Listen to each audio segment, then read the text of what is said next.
만일 땅에 있는 우리의 장막집이 무너지면 하나님께서 지으신 집 곧 손으로 지은 것이 아니요 하늘에 있는 영원한 집이 우리에게 있는 줄 아느니라. 참으로 우리가 여기 있어 탄식하며 하늘로부터 오는 우리 처소로 덧입기를 간절히 사모하노라. 이렇게 입음은 우리가 벗은 자들로 발견되지 않으려 함이라. 참으로 이 장막에 있는 우리가 짐진 것 같이 탄식하는 것은 벗고자 함이 아니요 오히려 덧입고자 함이니 죽을 것이 생명의 삼킨 바 되게 하려 함이라. 곧 이것을 우리에게 이루게 하시고 보증으로 성령을 우리에게 주시니는 하나님이시니라. 그러므로 우리가 항상 담대하여 몸으로 있을 때에는 주와 따로 있는 줄을 아노니 이는 우리가 믿음으로 행하고 보는 것으로 행하지 아니함이로라. 우리가 담대하여 원하는 바는 차라리 몸을 떠나 주와 함께 있는 그것이라. 그런즉 우리는 몸으로 있든지 떠나든지 주를 기쁘시게 하는 자가 되기를 힘쓰노라. 이는 우리가 다 반드시 그리스도의 심판대 앞에 나타나게 되어 각각 선악간에 그 몸으로 행한 것을 따라 받으려 함이라. 아멘. 할렐루야. 새벽을 깨워 하나님을 예배하는 성도님들에게 크신 은혜와 축복이 가득하기를 주님의 이름으로 축원합니다. 작년 제주도로 여행을 가서 멋진 집에 며칠 머무른 적이 있었습니다. 펜션이나 호텔이 아니라 주택을 리모델링한 숙소였는데 공간의 느낌도 따뜻하고 소품도 아기자기하고 뒤뜰에는 식탁과 꽃들이 있고 참 아름다운 숙소였습니다. 그래서 며칠 푹 쉬면서 잘 놀다 갔죠. 아름답다고 해서 여러분 평생을 그곳에서 살 수는 없습니다. 왜 그럴까요? 그곳은 제 집이 아니기 때문이죠. 여행을 와서 잠시 머무는 숙소일 뿐입니다. 성경은 종종 인생을 나그네의 여정으로 묘사합니다. 우리가 사는 이 세상은 여행 중에 잠시 묵는 숙소일 뿐입니다. 아무리 아름답고 편하고 좋아도 곧 떠나야 할 곳입니다. 그래서 바울은 우리가 영원히 거할 곳은 이곳이 아님을 기억하라 라고 말합니다.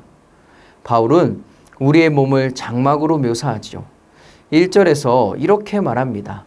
만일 땅에 있는 우리의 장막집이 무너지면 하나님께서 지으신 집, 곧 손으로 지은 것이 아니요 하늘에 있는 영원한 집이 우리에게 있는 줄 아느니라. 바울은 1절을 통해서 우리의 몸은 영원한 것이 아니라 일시적인 것이다 라고 이야기합니다. 이 사실을 누구나 다 알고 있죠. 그런데 때론 우리는 내 몸이 그리고 이 땅에서의 삶이 영원할 것처럼 살아갑니다. 그러나 항상 마음에 품고 기억해야 할 것은 장막집은 언젠가는 무너진다는 것이죠. 다시 말해 인간이라면 누구나 언젠가는 죽는다라는 사실입니다. 그러므로 저와 여러분들은 일시적인 것, 금방 사라져버릴 것에 집중하는 것이 아니라 영원한 것을 사모해야 합니다. 바울은 하나님 나라에 가면 영원한 집을 덧입게 될 것이기에 그 영원한 집을 사모하라 라고 말씀합니다. 가만 보면 사람이 어떤 것에 자신의 희망을 두었는지에 따라서 살아가는 모습이 달라집니다. 자녀에게 희망을 둔 사람은 자녀에게 올인합니다. 그런데 여러분 이것은 자녀에게도 짐이 되고 부모도 불행하게 만드는 것이죠. 자녀의 삶은 자녀의 것이고 부모의 삶은 부모의 것입니다. 자녀는 다만 하나님이 맡기신 것입니다. 내 것이 아닌 하나님의 것입니다. 또는 돈이 희망인 사람은 그 돈을 벌기 위해 모든 시간과 건강을 씁니다. 이렇듯 자신이 사모하고 원하는 것에 삶의 초점이 맞춰지는 것이죠. 바울은 우리에게 세상의 다른 어떤 것보다도 하늘에 있는 영원한 집을 사모하고 그곳에 초점을 두라라고 말합니다. 이것은 현실의 삶을 거부하며 중요하지 않다라고 여기는 것이 아닙니다. 돌아갈 곳이 있음을 기억하고 믿음의 선택을 하라라는 말씀인 것이죠. 분명한 것은 이 영원한 집은 아무에게나 주어지지 않습니다. 누구에게 주어질까요? 예수 그리스도를 나의 구주로 고백하는 사람에게만 주어집니다. 주님을 믿지 않는 사람은 영원히 덧입을 집이 없기에 벌거벗은 모습으로 드러날 것입니다. 하지만 예수 그리스도로 말미암아 거듭난 성도는 영원한 집을 덧입게 될 것입니다. 바울은 이렇게 하늘나라, 영원한 집이 있음을 이야기하면서 동시에 이 땅에서의 삶에 대해서도 함께 말합니다. 4절을 보니 이 땅에서 육체를 가지고 살 때에는 육체가 당하는 고통으로 탄식하게 될 것이다 라고 이야기하지요. 그런데 여러분, 육체의 문제뿐이겠습니까? 삶의 어려움을 만나고 힘든 고비들을 넘기며 탄식하며 살아갑니다.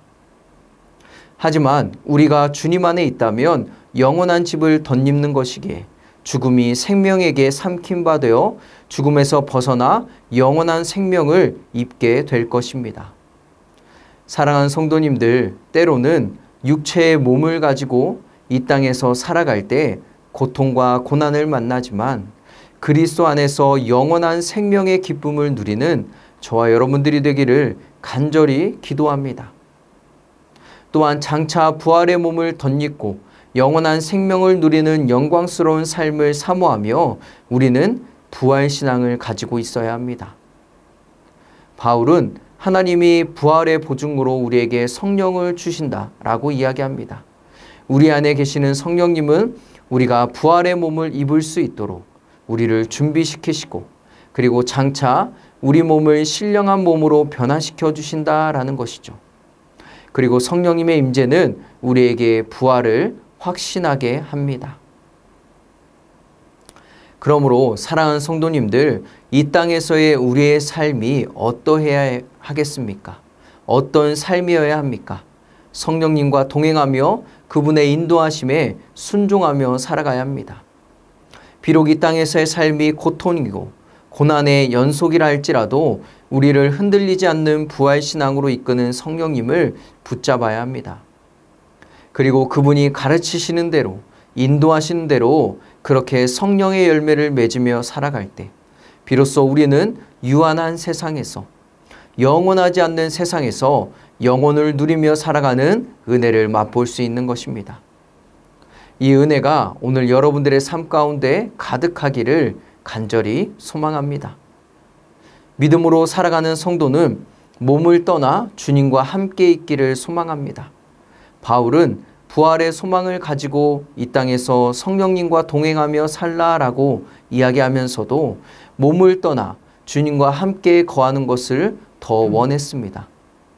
하지만 그것은 우리의 뜻대로 할 수 있는 일이 아니죠. 그래서 바울이 선택한 것이 무엇입니까? 내 마음대로 할 수 없으니 그가 내린 결론은 어떤 상태에 있든지 내가 어떤 환경에 있든지 주님을 기쁘시게 하는 자가 되겠다라고 이야기합니다. 중요한 것은 주님을 기쁘시게 하는 자가 되기를 힘써야 한다라고 이야기하고 있는 것이죠. 9절에서는 다음과 같이 이야기합니다. 그런즉 우리는 몸으로 있든지 떠나든지 주를 기쁘시게 하는 자가 되기를 힘쓰노라. 성령님과 동행하기를 힘쓰며 또한 우리는 주님을 기쁘시게 하는 자가 되기를 마땅히 힘써야 합니다. 주님을 기쁘시게 하는 삶이란 어떤 삶일까요? 이에 대해 바울은 로마서 14장 8절에서 우리에게 다음과 같이 이야기합니다. 우리가 살아도 주를 위하여 살고 죽어도 주를 위하여 죽는다. 여러분, 이것이 어떤 상황 가운데서도 주님을 기쁘시게 하는 삶입니다. 다시 말해서 현재의 삶에서 주님의 뜻을 이루는 것입니다. 이것이 하늘의 영원한 장막을 덧입는 성도의 중요한 사명인 것이죠. 우리를 구원하신 주님은 하늘의 주인이시지만 누구보다도 현재의 삶에 충실하신 분이었습니다. 현실의 삶에서 충분히 그리고 충실히 주님의 뜻을 이루신 분입니다. 십자가를 지시기 전 겟세마네에서 주님은 기도하십니다. 아버지여, 이 잔을 내게 옮겨 주옵소서. 그러나 주님의 기도는 여기서 끝나지 않았습니다. 내 원대로 마옵시고 아버지의 원대로 하옵소서. 결국은 하나님의 뜻을 이루셨습니다. 그러므로 예수 그리스도를 믿는 우리는 주님처럼 현재의 삶에서 주님의 뜻을 이루며 살아가야 합니다.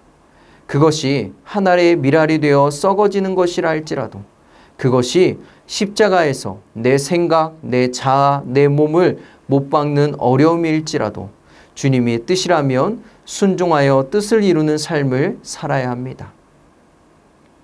여러분을 통해 이루고자 하시는 주님의 뜻이 무엇입니까?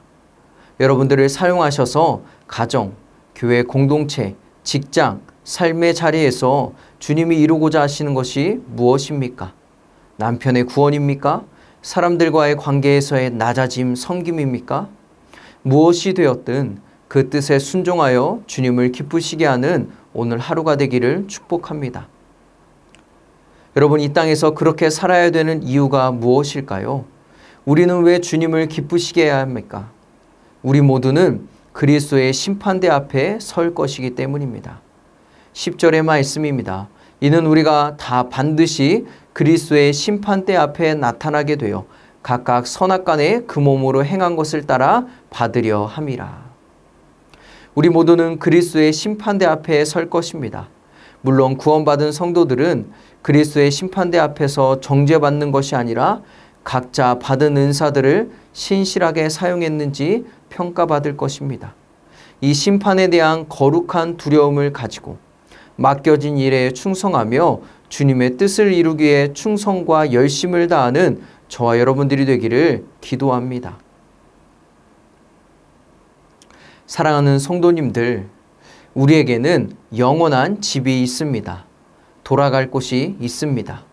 그러므로 이 땅에서의 삶이 육체로 인해 고통스럽고 고난과 환난이 있더라도 담대하십시오. 그리고 늘 성령님과 동행하며 현재의 삶에서 주님의 뜻을 이루기를 소망합니다. 주님, 오늘도 나를 통해 이루고자 하시는 주님의 계획이 무엇입니까? 순종하는 믿음과 겸손을 주소서. 기도하며 주님을 기쁘시게 하는 삶을 살아내는 오늘 하루가 되기를 주님의 이름으로 간절히 축원합니다. 우리 함께 말씀을 생각하면서 기도하기 원합니다. 하나님, 오늘 하루 성령님과 동행하며 주님의 뜻을 이루는 하루가 되게 하소서. 다음 세대 성전 건축을 진행 중입니다. 한마음 한뜻 되어 함께 달려가게 하소서.